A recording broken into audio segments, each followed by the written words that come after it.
हरि ओम, नमो नमः, सुसंध्या, शुभरात्रि च। अहमस्मि डॉक्टर दिव्येश्वर शास्त्री। संस्कृत प्रशिक्षण कार्यक्रमे प्रतिदिनमिव भवतां सर्वेषां हार्दं स्वागतम्, अभिनन्दनं, वन्दनं च। आगम्यताम् अद्य नूतन पाठ विषये परिचर्चां च करिष्यामः। आइए मैं आप सबका हार्दिक स्वागत करता हूं। आज मैं एक नए पाठ को लेकर के चर्चा करने जा रहा हूं। प्रतिदिन मैं आपको नए नए पाठों को पढ़ाने जा रहा हूं और आज जो है मेरे पाठ का विषय है भवत शब्द सर्वनाम। भवत का अर्थ है आप, है ना। भवत शब्द का अर्थ है आप। इस सर्वनाम के बारे में बताने जा रहा हूं। ये बड़ा ही उपयोगी पाठ है। इसके बारे में विद्यार्थी या शिक्षक शिक्षिकाएं कोई भी नहीं जान पाते हैं। इसका प्रयोग बड़ा ही जबरदस्त हर क्षेत्र में होता है। बड़े को, छोटे को, सामान्य व्यक्तियों को, जिसको भी हमें संबोधन में बुला रहे हैं तो इस भवत शब्द का प्रयोग करते हैं। इस भवत शब्द के आधार पर हम जो है किसी को भी आदर पूर्वक बुला सकते हैं, इसके बारे में जानकारी प्राप्त कर सकते हैं। आइए मैं इसके बारे में बताना चाहूंगा। समस्त शिक्षक शिक्षिकाओं से, प्यारे विद्यार्थियों से, संस्कृत के जिज्ञासुओं से मेरा विशेष निवेदन है कि आप इस भवत शब्द का प्रयोग अवश्य करें। आइए इसके बारे में जानना चाहेंगे। मैं इसको शीघ्रता से बताने का प्रयास कर रहा हूँ। इसमें देखिए तीनों वचन का प्रयोग है। तीनों वचन भी सीख सकते हैं। इधर जो दिख रहा है ये तीनों वचन है। एक वचन ये बीच का है, द्विवचन सभी, और ये बहुवचन है। इसके साथ साथ इसमें सातों विभक्तियां, प्रथमा, द्वितीया, तृतीया, चतुर्थी, पंचमी, षष्ठी, सप्तमी, इसका प्रयोग मैंने बताने का जो है ना प्रयास किया है। आइए इसका प्रयोग जानते हैं। सबसे पहले ये भवान, भवन्तु, भवन्तः, प्रथमा विभक्ति का अर्थ होता है ने। तो भवान आप, आपने, भवन्तु आप दोनों ने, भवन्तः आप सबने, ये सीख रहे हैं आप। भवान का अर्थ होता है आप दोनों, आप सब। अब प्रथमा विभक्ति का अर्थ है ने, इसलिए आपने, आप दोनों ने, आप सबने, ऐसा इसका प्रयोग जानिए। द्वितीय विभक्ति का अर्थ होता है को। कर्मणि द्वितीया से द्वितीय विभक्ति होती है और द्वितीय विभक्ति का अर्थ है को। तो आइए जानते हैं। भवन्तम आपको, भवन्तु आप दोनों को, भवतः आप सबको। देखिए यहाँ पर भवन्तः है और यहाँ पर भवतः है। इसको व्याकरण में भवतः सिद्ध हो जाता है। व्याकरण का चर्चा बाद में करेंगे। इसका रूप ध्यान देंगे। भवन्तु, भवन्तम, भवन्तु, भवतः, ऐसा रूप चलता है। आपको, आप दोनों को, आप सबको, ऐसा प्रयोग करना चाहिए। तृतीया में भवता, आपसे या आपके द्वारा। तृतीया विभक्ति अर्थ है से के द्वारा। कर्तृकर्णयोः तृतीया, इस सूत्र से तृतीया विभक्ति होती है। तो भवता आपसे या आपके द्वारा, भवद्भ्याम आप दोनों से या आप दोनों के द्वारा, भवद्भिः आप सब से या आप सबके द्वारा, ऐसा प्रयोग जानिए। फिर चतुर्थी, चतुर्थी में भवते के लिए, चतुर्थी का अर्थ होता है के लिए। भवते आपके लिए, भवद्भ्याम आप दोनों के लिए, भवद्भ्यः आप सब के लिए, ये चतुर्थी प्रयोग है। उसी भांति पंचमी का प्रयोग है से अलग, अपादाने पंचमी, और ये जो है चतुर्थी संप्रदाने, इसका सूत्र है। चतुर्थी के लिए चतुर्थी संप्रदाने और पंचमी के लिए अपादाने। अपादान मतलब अलग होना। तो देखिए अलग होने में भवतः आपसे अलग, भवद्भ्याम आप दोनों से अलग, भवद्भ्यः आप सब से अलग, ऐसा प्रयोग जानना चाहिए। भवतः आपसे अलग, भवद्भ्याम आप दोनों से अलग, भवद्भ्यः आप सब से अलग। षष्ठी भवतः, षष्ठी विभक्ति का अर्थ है रा रे री का की। रा रे री का की, तो यहाँ पर रा रे री का प्रयोग नहीं होगा, का की का प्रयोग होता है। तो भवतः आपका, भवतु आप दोनों का, भवताम आप सबका। किसी को हम बड़े व्यक्ति को, है ना, आदर अर्थ में बुलाते हैं भवताम स्वागतम, आपका स्वागत है। मतलब एक व्यक्ति के लिए भी बहुवचन का प्रयोग करते हैं। ये शब्द बहुत ज्यादा प्रयोग होता है भवत शब्द। तो आपने सुना भवतः आपका, भवतु आप दोनों का, भवताम आप सबका। सप्तमी, सप्तमी का अर्थ है में, पर, ऊपर। ये सप्तमी विभक्ति का अर्थ है। तो भवती आप में, या आपके ऊपर, आप पर, तीन अर्थ आप कर सकते हैं, में पर, ऊपर में। भवती आप में, भवतु आप दोनों में, भवत्सु आप सब में। इस प्रकार से आपने सप्तमी की जाना। तो भवती आपके ऊपर, भवतु आप दोनों के ऊपर, भवत्सु आप सब के ऊपर। इस प्रकार से ये पुल्लिंग का प्रयोग आपने देखा। संबोधन में हे भवन, हे आप, है ना, हे भवन्तु, हे आप दोनों, हे भवन्तः, हे आप सब। इस प्रकार से ये भवत शब्द का आप अनिवार्यतः प्रयोग करें, अवश्य याद करें। अपने अपने विद्यार्थियों को, शिक्षक शिक्षिकाओं से मेरा निवेदन है कि अपने अपने विद्यार्थियों को इसको अवश्य बताएं। आप स्वयं भी याद करें और विद्यार्थियों को भी याद करवाएं। तो आपने ये पुल्लिंग के बारे में सीखा। इधर आइए, इसी का ही स्त्रीलिंग में आपको बताने जा रहा हूँ। वही अर्थ है भवत शब्द का स्त्रीलिंग। भवत मतलब आप, यह सर्वनाम है।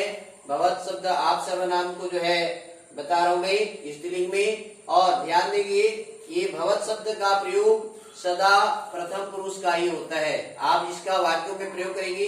भवान पठति, भवान भवन्तु पठतः, भवन्तः पठन्ति। ये धातु रूपों का केवल प्रथम पुरुष का ही प्रयोग होगा। मध्यम पुरुष और उत्तम पुरुष का प्रयोग इसमें भवत शब्द के साथ में नियम नहीं होता है। यह ऐच्छिक नियम है और यह विशेष नियम है, इसको आप जानिए। आइए स्त्रीलिंग का प्रयोग करते हैं। स्त्रीलिंग में वही है जो अर्थ उधर पुल्लिंग में है, वही अर्थ है स्त्रीलिंग में। रूप केवल अलग अलग है।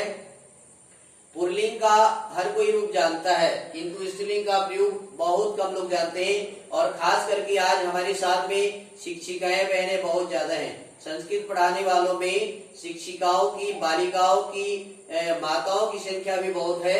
इसके प्रयोग जानिए। भवती बोलने से आपने या आप, भवत्यो आप दोनों ने, भवत्यः आप सब ने, भवती आप भवत्यो आप दोनों, भवत्यः आप सब। ये प्रयोग जानिए। भवतीम आपको, द्वितीय अर्थ है भवतीम आपको, भवत्यो आप दोनों को, भवती भवती आप सबको। ये बहुवचन का प्रयोग है। भवतीम आपको, भवत्यो आप दोनों को, भवती आप सबको। तृतीया में सी के द्वारा बताया था। भवत्या आपसे या आपके द्वारा, भवतीभ्याम आप दोनों से या आप दोनों के द्वारा, भवती भी आप सब से या आप सब के द्वारा। चतुर्थी अर्थ होता है के लिए। चतुर्थी विभक्ति का अर्थ है के लिए।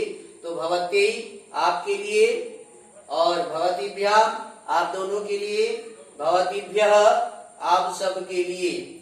आइए पंचमी से अलग होना। अलग होने में भवत्याः आपसे अलग, भवतीभ्याम आप दोनों से अलग, भवतीभ्यः आप सब से अलग। ऐसा इसका अर्थ जानिए।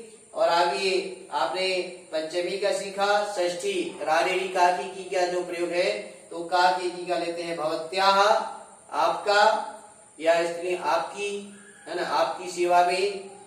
का की जो होता है आपका, भवत्याः भवत्यो आप दोनों का या आप दोनों के, भवती नाम आप सबका। इस प्रकार से बहुवचन में भवत्याः आपका, भवत्यो आप दोनों का, भवती नाम आप सबका। अब सप्तमी चलते हैं। भवत्याम, भवत्याम बोले से आप में या आपके ऊपर, आप पर, भवत्यो आप दोनों पर, भवतीषु आप सब पर। इस बात की आप कैसे ध्यान देंगे। भवत्याम आप में, भवत्यो आप दोनों में, भवतीषु आप सब में। भवत्याम आपके ऊपर, भवत्यो आप दोनों के ऊपर, भवतीषु आप सब के ऊपर। और संबोधन में हे भवती, दीर्घ इकार को ह्रस्व हो जाएगा, है ना। संबोधन में ह्रस्व हो जाता है। हे भवत्यो, हे भवत्यः। इस प्रकार से आपने सुना। ये भवत शब्द का पुल्लिंग रूप आप देख रहे हैं और इसका स्त्रीलिंग एक ही अर्थ है, इसका आप। और ये भवत शब्द का प्रयोग बहुत लोग नहीं जानते हैं। सभी का तो जानते हैं, लेकिन मेरा आपसे हाथ जोड़ करके निवेदन है, समस्त शिक्षक साथियों से, शिक्षिकाओं बहनों से, संस्कृत के जिज्ञासुओं से, प्यारे विद्यार्थियों से, कि आप भवत शब्द को अनिवार्यतः याद करें। कुछ शब्दों को मैं निश्चित बताने जा रहा हूँ। आप अस्मद युष्मत शब्द को याद करें। उसके साथ में ये किम सर्वनाम आगे मैं पढ़ाऊंगा आपको। और ये आपने भवत सर्वनाम, ये हमेशा प्रयोग होने वाला शब्द है। हर क्षण, हर पल, हर जगह आप संस्कृत वार्तालाप में इसके बिना तो कभी संस्कृत बातचीत कर ही नहीं सकते। इसलिए मैंने पाठों को न लेकर के आपका बेसिक ज्ञान, आपका जो है ना सामान्य ज्ञान संस्कृत के प्रति बढ़े, आपका जो है ना व्यवहारिक ज्ञान बढ़े, आप जो है संस्कृत में दक्ष बने, निपुण बने, भाषा में आपका पकड़ बने, धारा प्रवाह संस्कृत को बोल सके और धारा प्रवाह संस्कृत में लिख सके, व्याकरणगत कोई त्रुटि न हो। इसलिए मैंने व्याकरण पाठ को लेकर के आपको पढ़ाने का प्रयास किया है। आपसे मेरा निवेदन है कि ये जो वीडियो है इसको ज्यादा से ज्यादा आप लाइक कीजिए, सब्सक्राइब कीजिए। शिक्षकों से मेरा निवेदन है कि आप अनिवार्य रूप से अपने छात्र छात्राओं में इन पाठों को संप्रेषित करें। इसके साथ साथ मेरा और भी बहुत सारा वीडियो है जो कि लिंगों पर है, लिंग, वचन, पुरुष, विभक्ति, कारक, लकार, धातु रूप, शब्द रूप, इस पर मैं आपको जो है ना ये पाठ जो है ना भेजने जा रहा हूँ। इसको आप धीरे धीरे स्वयं सीखिए, स्वयं सुनिए, स्वयं पढ़िए और अपने अपने छात्र छात्राओं को भी भेजिए। इसके आधार पर जो है ना आप संस्कृत में जो है बहुत बढ़िया अपना पकड़ बना सकते हैं और संस्कृत आपके लिए बहुत सरल हो जाएगा। बहुत ही सुगमता से आप पढ़ सकते हैं, पढ़ा सकते हैं, समझ सकते हैं। बहुत सारे शिक्षक साथी, विद्यार्थी जब शिक्षकगण संस्कृत वार्तालाप में अभी जो है ना निपुण नहीं है, बातचीत करने में उनको कठिनाई होती है, तो विद्यार्थियों को तो निश्चित रूप से होना ही है। आप संस्कृत में वार्तालाप करना चाहते हैं, आप संस्कृत में धारा प्रवाह बोलना चाहते हैं, आप संस्कृत को धारा प्रवाह लिखना चाहते हैं, तो मेरे पाठ से जुड़िए। आचार्य दिव्येश्वर शास्त्री सतत आपकी सेवा में लगा रहेगा। नित्य नए नए पाठों पर जो है ना आपको वीडियो मैं भेजता रहूंगा। उस वीडियो के माध्यम से आप संस्कृत को सीखें, संस्कृत के प्रचार प्रसार में सहयोग करें। हम आने वाली पीढ़ी को संस्कृत में पूरी तरह से संस्कृत निष्ठ, संस्कृत विद, संस्कृत में जो है ना उसको पूरी तरह से तन्मय वो लीन हो जाए, ऐसे हम जो है ना उसको पाठ पढ़ेंगे। इन्हीं शब्दों के साथ मैं आपको बहुत बहुत धन्यवाद देना चाहता हूँ, आप सबको नमन करना चाहता हूँ, आप सबका अभिनंदन करना चाहता हूँ, आप सबका वंदन करना चाहता हूँ। आप मेरे से जुड़े रहिए और आगे के पाठों को जो है ना पढ़ते रहिए, सीखते रहिए। मैं लगातार आपको सिखाने और बताने का प्रयास कर रहा हूँ। हो सकता है इस भाषागत बहुत सारी त्रुटियां होंगी। आज तकनीकी विज्ञान के आधार पर कई प्रकार की दोष हो जाते हैं। उस दोष को आप जो है क्षमा करते हुए हम सीखने के भाव से, हमें सीखना है, हमें जानना है, गलतियों पर ध्यान नहीं देना है। प्रत्येक व्यक्ति के पास गलती होता है। इस आशा से आप जो है गलतियों को छोड़ेंगे और जो है ना अच्छे गुणों को ग्रहण करेंगे, संस्कृत को सीखेंगे, सिखाएंगे। इन्हीं आशाओं के साथ मैं आप सबको पुनः धन्यवाद देना चाहूंगा और नमन करना चाहूंगा। अपने वाणी को विराम की ओर लेते हुए कहना चाहूंगा, जय तो भारतम, जय तो संस्कृतम, पुनर्मिलामः, पुनर्पठामः। इस प्रकार से जो है ना मिलते रहेंगे और पढ़ते रहेंगे। धन्यवाद। शांति शांति शांति। ओम।